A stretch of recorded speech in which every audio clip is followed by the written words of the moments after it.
जिन ओहदेदारों को मलहम लगाना चाहिए वो नमक की बोरी लेके जख्मों पे छिड़कते हैं।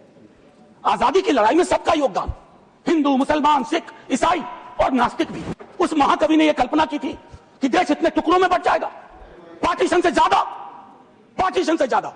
अभी मैंने देखा चंद महीनों पहले इस देश में आई लव महाकाल और आई लव मोहम्मद में जिहाद करवा दिया गया, झगड़ा करवा दिया गया।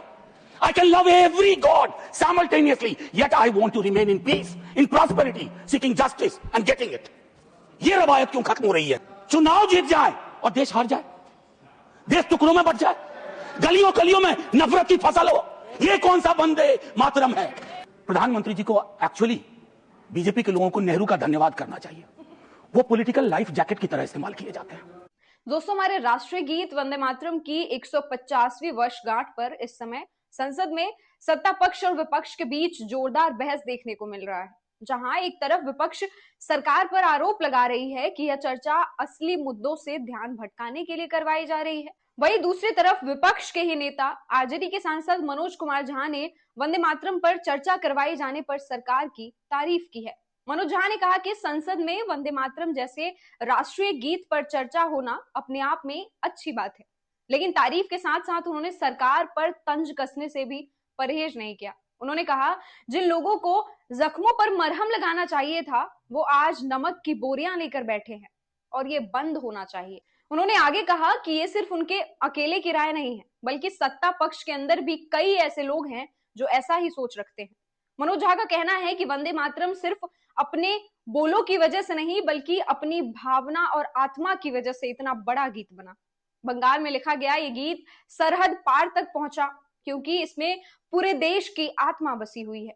दोस्तों, उन्होंने याद दिलाया कि भारत विविधताओं का देश है, धर्म, भाषा, संस्कृति सब अलग अलग हैं और यही भारत की असली खूबसूरती है। उन्होंने साफ कहा कि देश की आजादी की लड़ाई में हर धर्म, हर विचारधारा और यहाँ तक कि नास्तिकों ने भी बराबर का योगदान दिया है।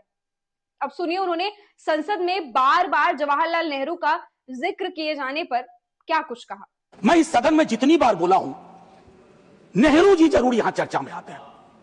जवाहरलाल नेहरू सर, मैं कांग्रेस का नहीं हूं, लेकिन अपने को नेहरूवादी मानता हूं, गांधीवादी मानता हूं, अंबेडकरवादी मानता हूं और परस्पर विरोध नहीं है। इनका तब के वक्त में विरोध था, लेकिन मैं आज कह रहा हूं अगर कोई ऐसी व्यवस्था हो कि ये पृथ्वी पे आएंगे ना तो एक मोर्चा बना लेंगे एक साथ मिलकर।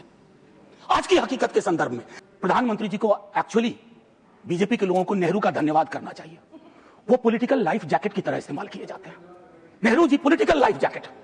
इसलिए कल सदन में एक नेता ने कहा, मैं आज यहां दोहराता हूं, एक दिन तय करिए और तय करिए कि मुकदमा हो।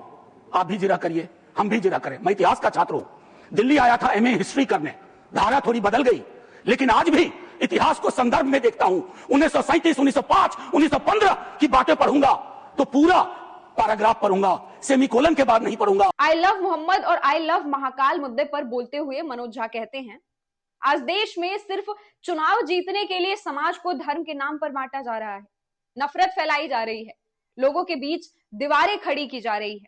वंदे मातरम के 150वीं वर्षगांठ पर कटाक्ष करते हुए कहा, सालगिरह मनाई जानी चाहिए लेकिन गिरह का भी ध्यान रखा जाना चाहिए।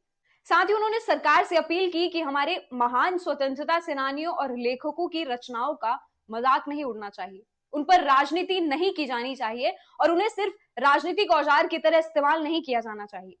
आखिर में मनोज झा ने यहां तक कह दिया कि भाजपा सरकार और प्रधानमंत्री नरेंद्र मोदी को जवाहरलाल नेहरू का धन्यवाद करना चाहिए क्योंकि सत्ता में बैठे लोग उन्हें एक पॉलिटिकल लाइफ जैकेट की तरह इस्तेमाल कर रहे हैं, उनके पीछे अपनी नाकामी को छुपाने का काम करते हैं।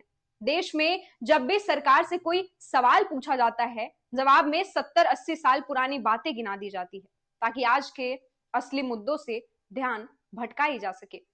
उन्होंने राहुल गांधी का नाम लिए बिना गृह मंत्री को दिए ओपन डिबेट चैलेंज का समर्थन किया और कहा कि एक तय समय पर खुली बहस होनी चाहिए। इस पूरे मामले पर आपकी क्या राय है, हमें कमेंट बॉक्स में जरूर लिखें।